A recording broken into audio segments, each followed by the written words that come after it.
आज हम लोग क्लास 6 का चैप्टर 8 पढ़ने जा रहे हैं जिसका नाम है बॉडी मूवमेंट्स। यहाँ पर हम लोग देख रहे हैं कि हमारे बॉडी में बहुत सारे मूवमेंट्स होते हैं।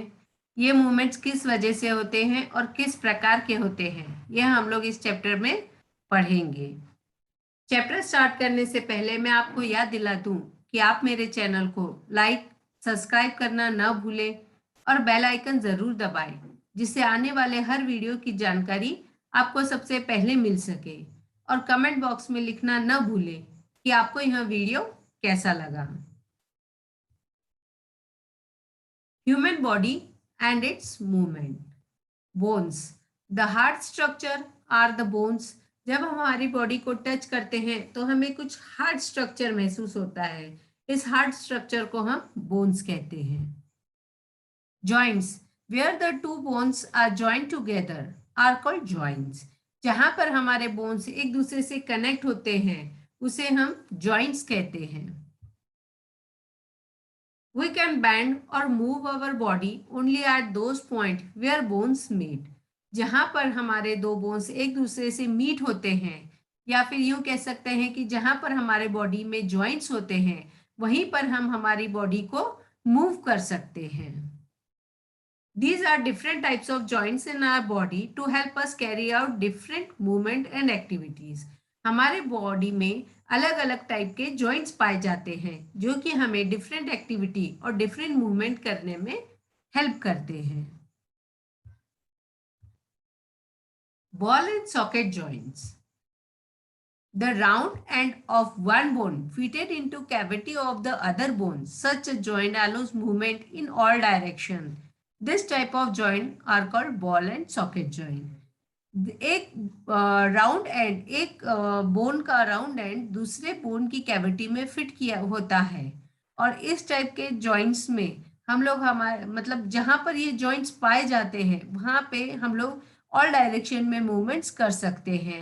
इसका एग्जाम्पल है कि हमारे शोल्डर में जो जॉइंट्स पाया जाता है उसे हम लोग बॉल एंड सॉकेट जॉइंट कह सकते हैं क्योंकि हम लोग शोल्डर को ऑल डायरेक्शन में मूव कर सकते हैं। Pivotal joint. In a pivotal joint, a cylindrical bone rotates in a ring. अब यहाँ पे आप पिक्चर में देख ही रहे हैं कि एक सिलेंड्रिकल बोन है जो कि एक रिंग के अंदर मूव कर रहा है। The joint where our neck joins the head is an example of parietal joint. अब हमारा हेड जब हमारे नेक के साइड जहाँ पे ज्वाइन होता है उस ज्वाइंट को हम लोग parietal joint कह सकते हैं या फिर उसे हम parietal joint कहते हैं। It allows us to bend our head forward and backward and turn the head to right or left.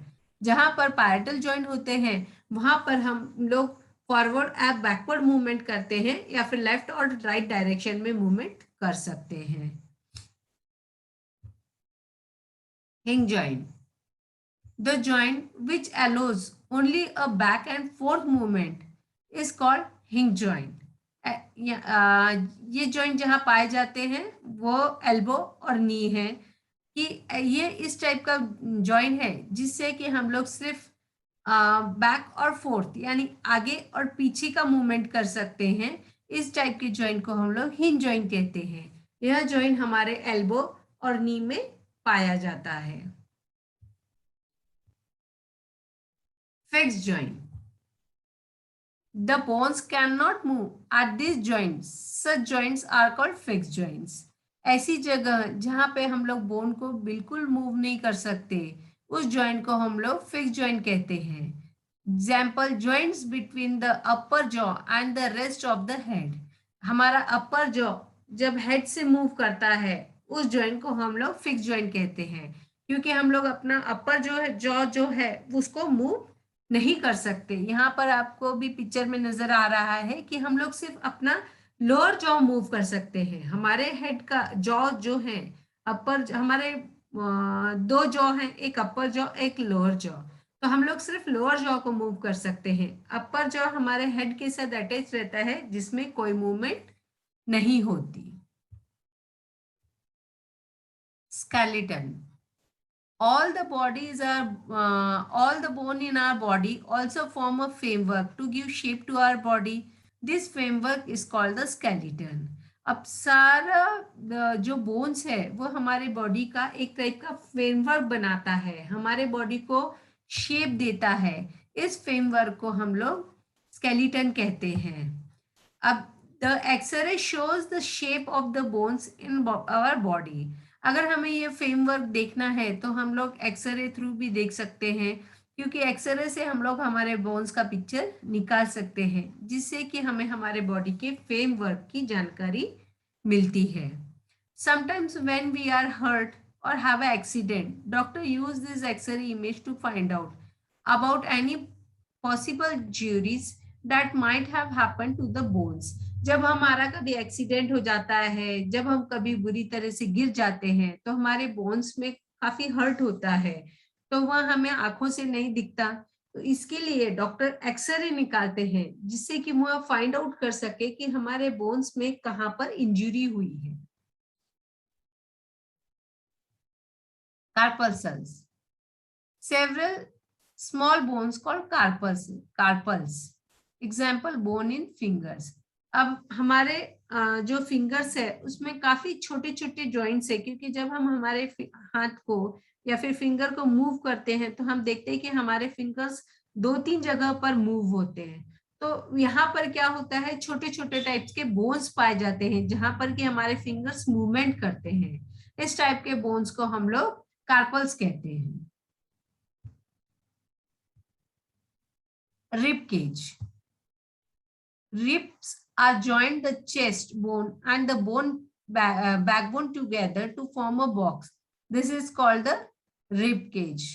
Ribs क्या होता है कि हमारे चेस्ट में बोन्स रहते हैं जो कि हमारे बैकबोन से ज्वाइंट रहते हैं, और वह एक टाइप का केज बनाते हैं जिसे हम लोग रिब केज कहते हैं। यहाँ पे आपको पिक्चर में नजर ही आ रहा है कि हमारे चेस्ट के जो बोन्स हैं वो बैकबोन से अटैच हैं और वह एक टाइप का केज बना रहे हैं। There are 12 ribs on each side of the chest. अब हमारे बॉडी में चेस्ट के दोनों साइड में 12 रिब्स रहते हैं। The important internal part of our body lie protect inside this cage. हमारे बॉडी का जो इंटरनल पार्ट होता है वह रिब केज क्या करते हैं, प्रोटेक्ट करते हैं।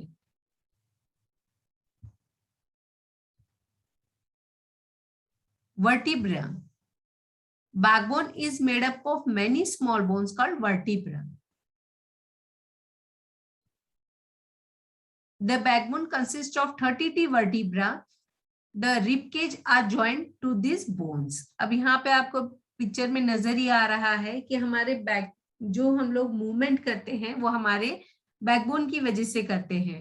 हमारा बैकबोन बहुत छोटे छोटे छोटे छोटे बोन्स से बना हुआ है, जिसे हम लोग वर्टिब्रा कहते हैं।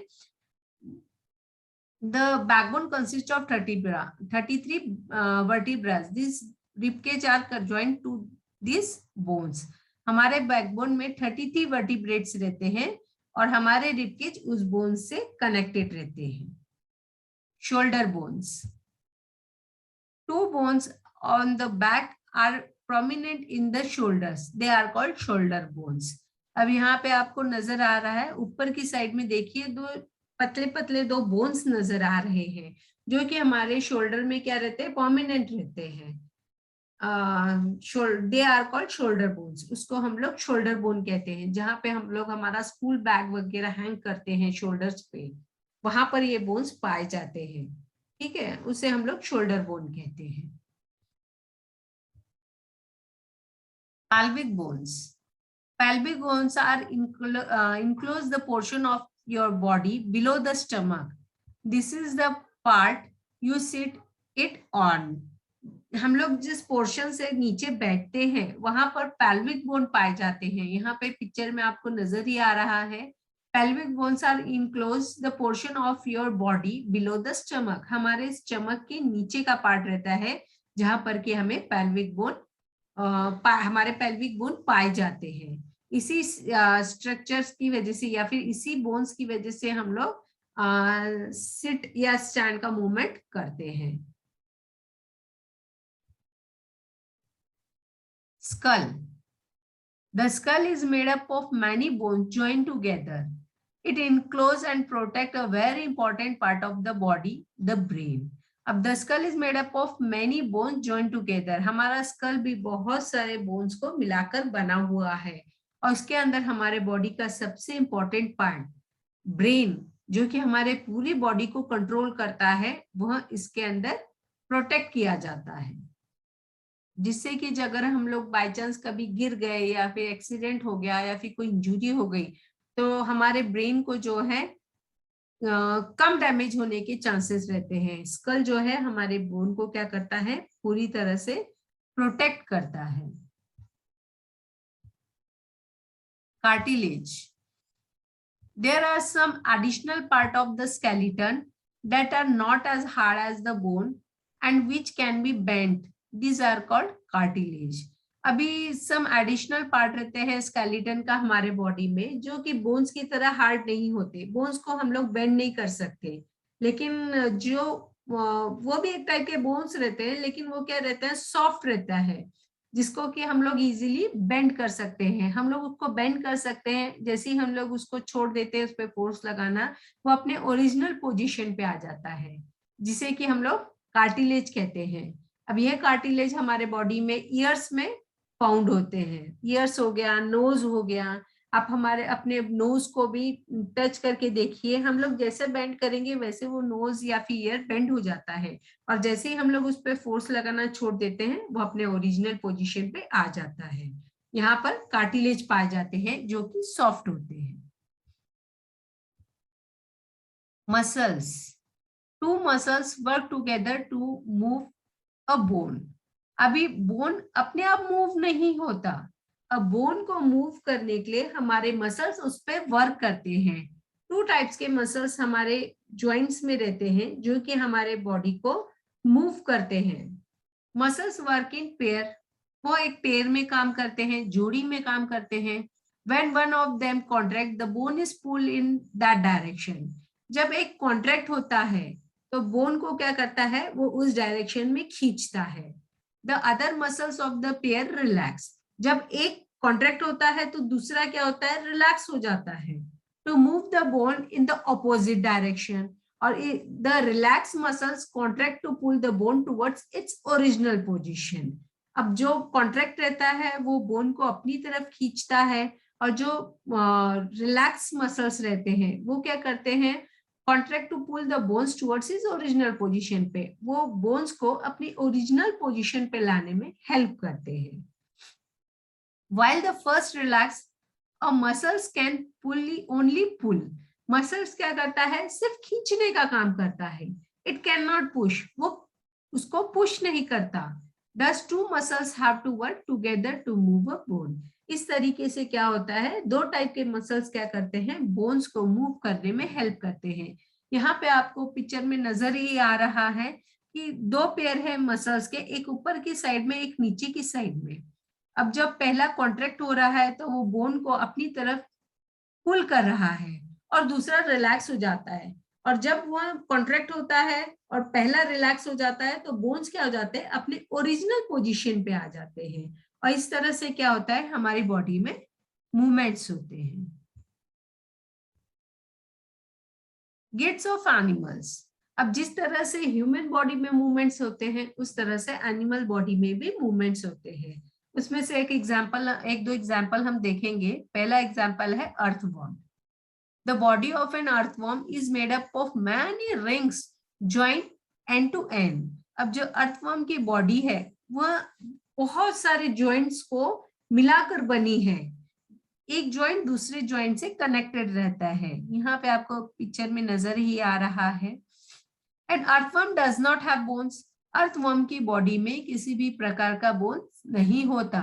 It has muscles that help to extend and shorten the body, उसकी बॉडी में सिर्फ मसल्स रहते हैं जो कि उसको एक्सटेंड और शॉर्ट होने में हेल्प करते हैं। Repeating such muscles expressions and contraction the earthworm can move through soil. अब एक इसी तरह का कॉन्ट्रैक्शन और रिलैक्सेशन जो मसल्स में होता है, उसकी हेल्प से क्या होता है, अर्थवॉर्म का मूवमेंट होता है। The body secretes a slimy substance to help the movement. अब जो अर्थवॉर्म की बॉडी रहती है, उसकी बॉडी में एक स्लीमी सब्सटेंस रहता है जिससे कि उसको मूवमेंट करने में हेल्प होती है। वह अपना हेड आगे अटैच करता है या चिपकाता है, देखिए यहाँ पर जमीन पे या फिर सॉइल में, और अपनी बॉडी को आगे की तरफ पुल करता है। जब वो बॉडी आगे आ जाती है फिर वो आगे का मसल्स अपना कॉन्ट्रैक्ट करता है और आगे की तरफ मूवमेंट करना शुरू करता है। इस तरह अर्थवर्म की बॉडी में मूवमेंट होते हैं। नेक्स्ट एग्जांपल है snail. Snail move with the help of their muscles muscular fluid.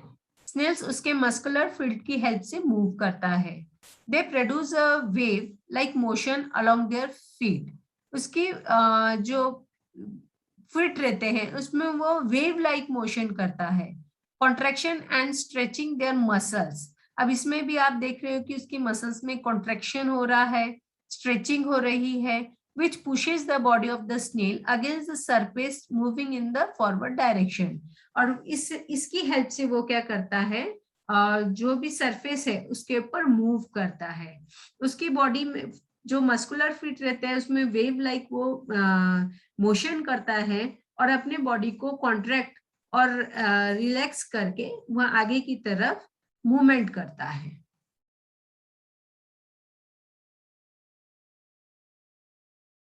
Next example है cockroach. Cockroach walk and climb as well as flying in the air. अब कॉकरोच वॉक भी करते हैं, climb भी करते हैं। क्लाइंब मतलब चढ़ाई करना, और उड़ते भी हैं, flying in the air. They have 3 pair of legs. उनके पास 3 पेयर ऑफ लेग्स रहते हैं। दिस हेल्प इन वॉकिंग, जो कि उनको चलने में मदद करते हैं। The body is covered with a hard outer skeleton. उनकी बॉडी बाहर हार्ड स्केलेटन से कवर्ड रहती है। This outer skeleton is made up of number of plates joined together। उनका जो skeleton है वो बहुत सारे plates से बनता है जो एक दूसरे से joined रहते हैं। And there permits movement। और इसकी वजह से क्या होता है, उनमें movements होती है। There are 2 pair of wings attached to the body behind head। head के पीछे उसके पास 2 wings उसके head से attach रहते हैं। दो कॉकरोच हैव डिस्टिंक्ट मसल्स। उसके पास मसल्स रहते हैं। Those near the legs move the legs for walking. और वो मसल्स लेग के पास रहते हैं जो कि उसकी वॉकिंग में हेल्प करते हैं। The body muscles move the wings with the cockroach flies. और बॉडी मसल्स क्या करते हैं, कॉकरोच के विंग्स को भी मूव करने में हेल्प करते हैं जब वो हवा में उड़ता है या फिर फ्लाई करता है।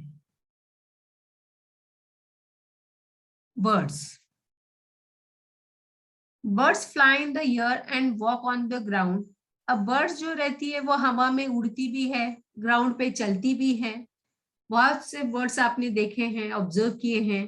Some birds like ducks and swans also swim in water। अब कुछ birds ऐसी भी होती हैं जो पानी में तैरती हैं, उसके एग्जाम्पल ducks है, swan है। The birds can fly because their body is well situated for flying। Birds हवा में उड़ सकती है, क्यों? क्योंकि उनकी बॉडी इस तरह से बनाई गई है, इस तरह से मॉडिफाई की गई है कि वो आसानी से हवा में उड़ सके। Their bones are hollow and light. उनके बोन्स खोखले होते हैं। हॉलो मीन्स खोखले होते हैं, भरे हुए नहीं होते, और बहुत हल्के होते हैं।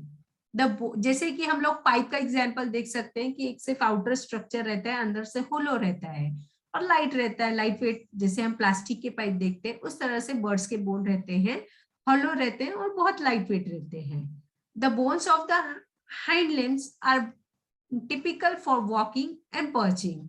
और जो हाइंड लिम्स रहते हैं उनके, वो लेग्स में मॉडिफाइड रहते हैं जिसकी वजह से वो आसानी से वॉकिंग कर सकते हैं।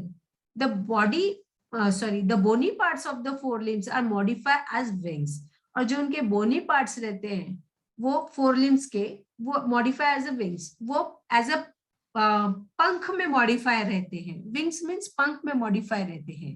The shoulder bones are strong. उनके शोल्डर बोन्स बहुत स्ट्रॉन्ग रहते हैं। The breast bones are modified to hold muscles of flight which are used to move the wings up and down.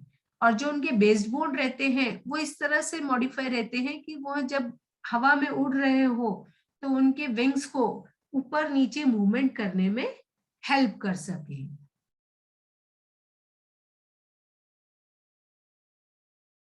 Fish. The head and tail of the fish are smaller than the middle portion of the body. अब fish का जो head और tell रहता है वो middle portion से छोटा रहता है. यहाँ पे पिक्चर में आपको नजर ही आ रहा है, जिसे कि हम लोग स्ट्रीमलाइन बोलते हैं. This body shape is called streamline. Fish के इस बॉडी शेप को हम लोग स्ट्रीमलाइन शेप बोलते हैं. Sorry. Fish swims by moving its body and tail in opposite direction to each other. जब फिश स्विम करता है तो उसका हेड और टेल ऑपोजिट डायरेक्शन में मूव करते हैं. They stretch the body and relax the tail in opposite direction. This form a curve.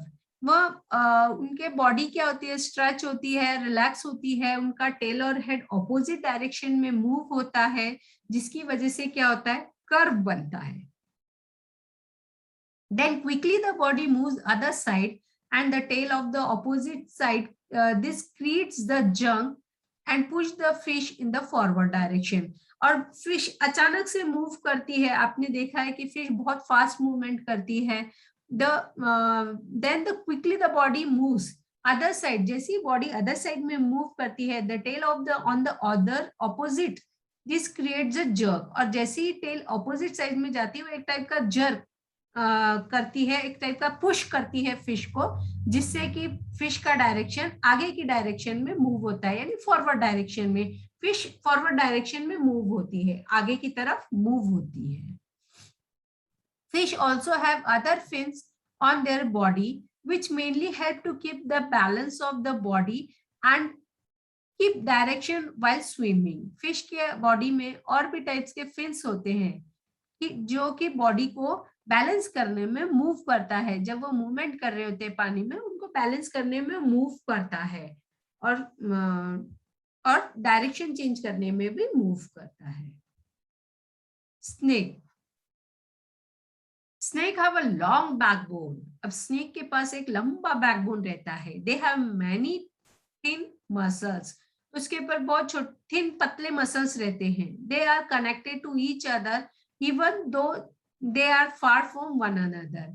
सब एक दूसरे से बहुत दूर रहते हैं लेकिन एक दूसरे से कनेक्टेड रहते हैं. Muscles also interconnected the backbone. Muscles backbone से भी कनेक्टेड रहते हैं, रिब से भी कनेक्टेड रहते हैं और स्किन से भी कनेक्टेड रहते हैं. Muscles also interconnected the backbone, ribs and skin. Muscles क्या करती है, स्नेक के बैकबोन को, रिब को और स्किन को एक दूसरे से कनेक्ट करती है. The snake's body curves into many loops. अब यहाँ पे आपको स्नेक की मूवमेंट दिख रही है, उसमें बहुत सारे कर्व नजर आ रहे हैं. उस कर्व को हम लोग लूप्स कहते हैं. Each loop of the snake gives it a forward push by pressing against the ground. और इस लूप्स की वजह से क्या होता है, स्नेक अपना फॉरवर्ड मूवमेंट करता है, स्नेक आगे की तरफ बढ़ता है. Since its long body make many loops and each loop gives it this push. और उसके बॉडी में जितने भी कर्व बनते हैं या फिर लूप्स बनते हैं, वो स्नेक को आगे की तरफ मूव करने में हेल्प करते हैं. The snake move forward very fast and not in a straight line. Snake बहुत फास्ट आगे की तरफ बढ़ता है लेकिन वह कभी स्ट्रेट लाइन में नहीं चलता. वह इस तरह से लूप्स बनाते हुए आगे की तरफ बढ़ता है. Keywords: backbone, ball and socket joint, bristles, cartilage, cavity, fix joint, gaits of animal, hinge joint, muscle, outer skeleton, pelvic bone, pivotal joint, rib cage, shoulder bones, skeleton, streamline. Summary: bones and cartilage form the skeleton of the human body. It gives the frame and shape to the body and helps in movement. It protects the inner organs. The human skeleton comprises the skull, the backbone, rib, and the breastbone, shoulder and hip bones, and the bones of hand and legs. The bones are moved by alternate contractions and relaxations of two sets of muscles. The bone joints of various kind depending on the nature of joints and direction of movement they allow. Strong muscles and light bones work together to help the birds fly. They fly by flapping their wings. Fish swim by forming loops alternately on two sides of the body. Snakes slither on the ground by looping sideways. A large number of bones and associated muscles push the body forward. The body and the legs of cockroach have hard covering forming an outer skeleton. The muscles of the breast connected with 3 pairs of the legs and 2 pairs of wings help the cockroach to walk and fly. Earthworms move by alternate extension and contraction of the body using muscles. Tiny bristles on the upside of the body help in gripping the ground. Snails move with the help of muscles. यहाँ पर हमारा lesson खत्म हुआ। अगर video पसंद आया हो तो लाइक और शेयर करना न भूले और कमेंट बॉक्स में लिखना न भूले कि आपको यह वीडियो कैसा लगा। Thank you from winner classes.